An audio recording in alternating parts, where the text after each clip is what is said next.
I'm Dina, this is Creative Minds Homeschool, and I just want to give you a really quick update of where we are in life and answer the big question that I get on here all the time, which is, do you still like the good and the beautiful? Are you still using it?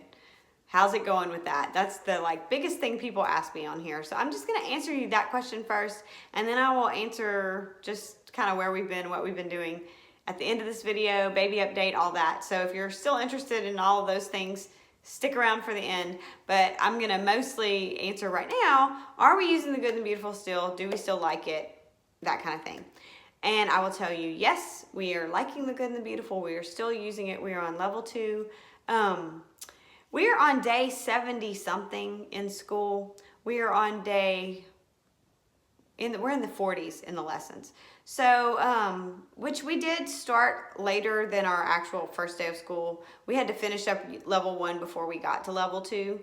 But that gives you an idea. We are not doing a lesson a day typically, unless it's just one of those 1 or 2 page lessons. But for the most part, we are taking our time. We're going very slowly through that curriculum.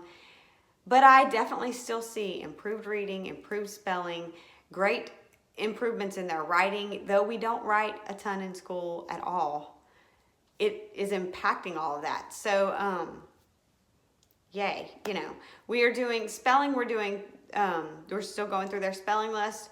They write their words 3 times each and write 3 sentences a day, typically.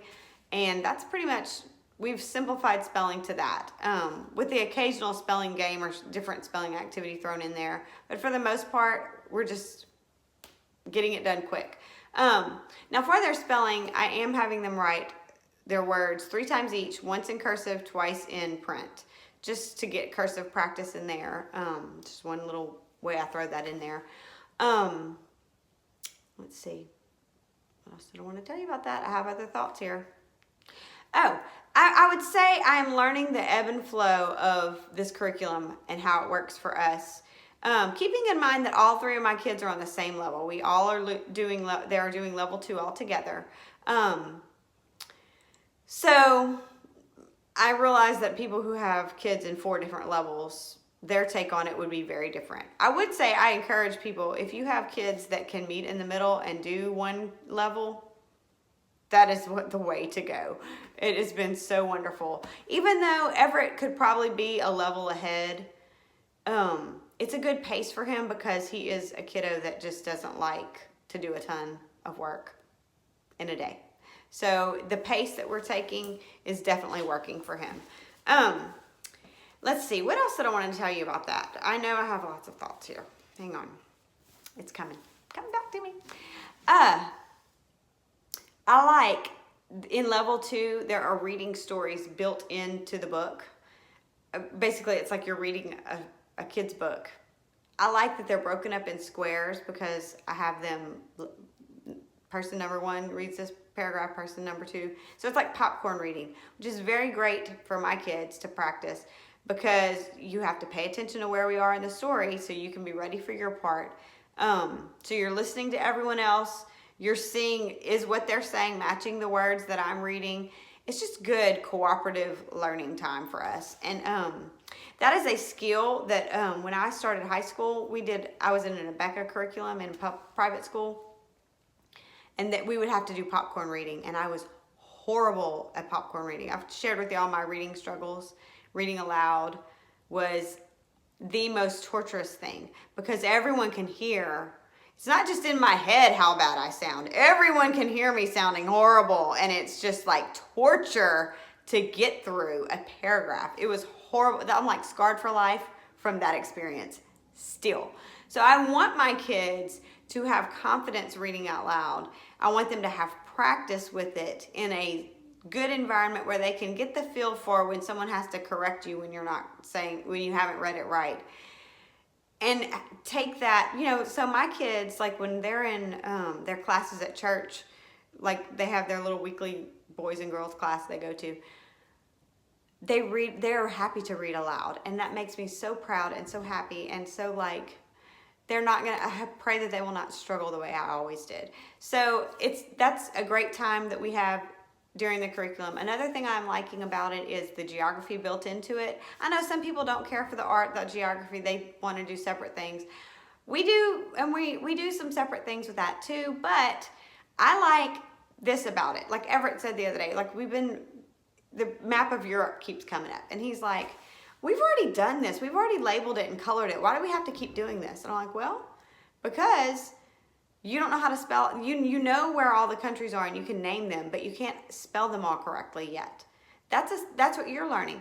The girls are learning where on the map are those countries, and they're learning how to spell the country names. They're learning where Europe is still. So even though he's ahead in that he can name all those countries, but can he spell them correctly? No, not yet. So that is something I like, that it keeps coming up. We're doing it again and again. It's just a great skill to have, to be able to spell the names of countries. And I know practicing spelling in that will help them in other areas. So I'm loving that. Yeah, we've just started the sentence diagramming. I know some people hate sentence diagramming. I always loved sentence diagramming. And honestly, I think it's because I'm a visual learner. And with English, the language arts spectrum being so difficult, that was an area that I excelled in because I could see it. I understood what we were doing. It was great. So I'm excited to teach them that skill, and I feel like it will help them, identifying subjects and verbs and whatever, the parts of speech. I always love that, and they're getting to know that. So I'm excited to teach them that. So we've just gotten into that, and so far they're liking it. Let's see, what else? So to answer the question, yes, we're still liking it. I am still very careful not to drag them through it. I try to match our pace to their cooperation level. And there are days that I push them and say, okay, I see that you're getting tired. We're going to do this. We're going to wrap up with this and be done. There are days when they're like, all three, like, and I'm like, okay, we got to a good stopping point. We're going to be done. Is the stopping point the end of a lesson all the time? No. It's because that is our subject right before lunch, or sometimes right after lunch. I just gauge it on where do I want to be at the end of this time. How much time do I have before I need to go prepare lunch? How much time do I have before we need to get into the next thing we're going to do so we can end at a good time for school? So that's kind of how I manage that. It's working for us. I am loving that they're all on the same level. It's my saving grace. So that is where we're at with the Good and Beautiful. Okay, moving on. Since, I don't know when, the last week of November, like after Thanksgiving, I copied off of what Jenny at Homeschooling and a Doodle is doing. And we kind of shut down what we were doing with history and science, and we went to doing Christmas Around the World. I actually bought the This Reading Mama Christmas Around the World packet off of Teachers Pay Teachers. And we've been learning about, so we're still getting geography. We're learning about where the different countries are. We're getting some social studies, some cultural studies, different things. We're learning a lot about how Christmas is celebrated in other parts of the world. It's very interesting. I don't think I've ever learned all this stuff. Or if I have, it was so long ago, I've totally blocked it out. But it has been really fascinating to see how other people celebrate and like the different characters that the different countries have. Because wow, weird, just different and interesting. Don't mean weird in a bad way, just strange that that is very interesting. I don't know, you have to go look it up and see what all that other people do, but it's fascinating to me. And my kids have really enjoyed it, and we've enjoyed doing some different things with that. Like we made gingerbread cookies one day. Actually, we made ninja bread cookies. That was so awesome. I bought the little packet with the little gingerbread guys in ninja poses. That was so fun. We've just been doing different crafts and different things for this unit, and just having a good time learning together. So that's been fun. I'm trying to think of anything else school related. Nothing has really changed much. Now, I did order for my girls the next level of Handwriting Without Tears. They had been on level 2, which is a big manuscript book and a really thin cursive, like kickstart to cursive, that you're probably supposed to do at the end, like after you finish the manuscript book. But my kids, they wanted to, at first Evangeline was like, I'm not doing cursive this year. I don't want to do it. I'm not interested in it. Well, when Elin was like, hey, I want to start that cursive book, I was like, okay. And when Evangeline saw she was doing it, then she wanted to. So they've already finished their cursive book. So I went ahead and ordered this next one for them. Her little cursive. Isn't that just the cutest thing ever? We're still working on it, but it's so cute. But so I did order them the level 3, so they would not lose those skills. That's about those are the only things we've changed so far. And for going into the next semester, I really don't anticipate we're going to change all that much. We're going to, we were blessed. Christy B over at her channel, she sent us a big box. They are like not going to be doing, the Good and the Beautiful wasn't working out for their family. So she sent me a ton of the science units and history and all kind of stuff. So I was like, wow, what a huge blessing. So thank you, shout out to her. That was just such a huge blessing for us. And so we will continue working our way through those units as the years roll on, as far as I can see, for the foreseeable future, unless something crazy happens. That's what we will be doing. So that's what's going on with that. I will give you a little baby update. She is 18 months old. I finally weaned her last month, and that's an awesome accomplishment. I was excited about that. It was a big transition trying to get her to adjust to taking milk, cow milk. She's like a baby cow right now. I'm not real thrilled about it, but it just needed to happen. You know, I feel like when you're a nursing mama and you get to that point, you just know when you're there, and we were there. So the end. She is officially the baby I nursed the longest in life, and good for her. But it was time. So we did that. She's not, like I said, she's not real happy about it, but it is what it is. She's not going to starve. And we just feed her whatever she'll eat and, you know, call it a day. Let's see. She is starting physical therapy tomorrow because she is 18 months old and still not walking.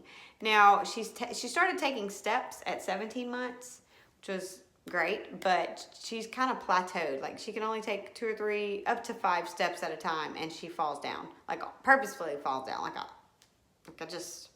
don't know if it's a confidence thing. The pediatrician said it's probably like a core strengthening that needs to happen. So I had her evaluated last week for physical therapy and speech therapy for a tongue tie. So we will start tomorrow going to address those needs. So, you know, y'all know how much I love running around, right? No, I don't. So yeah, they wanted us to come twice a week. I told them, look, once a week is what we can do, because I have the other ones that need to be doing their school. It's a very huge disruptive thing to be leaving and go and do that. It's not in town. I have to go farther away. I have to arrange for kids to be taken care of here or there. You know, it's just not an easy process. So that's what we're going to do. But, and we'll see. I think the more we work with her on it, which we have been, the last month, we've really been pushing her more. She's pretty stubborn and pretty hesitant. She's just not real, let me just walk. She's fast at crawling, and she's climbing. She's very much climbing everything. Like, if the kids get out of their chair and she sees a vacant seat, she's up there in like 2 seconds, digging in their desk and having a great time. But, you know, so she's kind of skipped the walking step and she's climbing everything, and yeah. So, we'll see. Well, I'll give you an update as we get down the road with that and see how she does. The tongue tie issue, I'd say her speech eval was like the worst eval ever as far as her side of it. Because she basically took goldfish crackers and rammed them all in her mouth and like held them there and wouldn't chew. So I don't know if it was she didn't like them, if she took too many, like she just I had to fish them out of her mouth, and it was a ton. So it made it look like she can't eat, and she can. So I'm going to show her speech teacher a video of her eating her chicken nuggets and french fries today after church and say she does chew. There are times when she will hold food in her mouth like a little chipmunk and like not know what to do with it and doesn't have a lot of tongue like spitting things out, or she just, you know, so we're going to try to address that. But the whole point of that is stretching that little tie out where she just has more motion or whatever. But the speech therapist was like, yeah, this probably will be a slow process, just because she was very hesitant after that negative experience. She was like, this might take a while. I'm like, yeah, you know, that might not be a good thing. So we'll see where we get to with that. If I notice that, I mean, she has a lot of words, so it's not so much that her speech is an issue right now, and she's still little, so that's hard to tell. But just in general, we need to figure out how to help her. If she doesn't like something, how to help her know how to rid her mouth of it without just holding it there. You know, like she'll just sit there and whine and not know how to eject it most of the time. So yeah, I don't know. We're still working on that. I will give you an update as we get down the road a week or two with that. But that is my update. Guys, I am so brain fried right now. And that's why there has been no content. I've just been tired and slow. So if you have any ideas, questions you want me to answer, content you would like to see, just things you're interested in knowing about what's going on over here, feel free to hit me up in the comments. Also, my people who usually comment on my videos, tell me how y'all are doing, because it's been a long time and I miss hearing from y'all and hearing how y'all are doing. So hit me up in the comments and give this video some love if you liked it, and I will see you in the next one.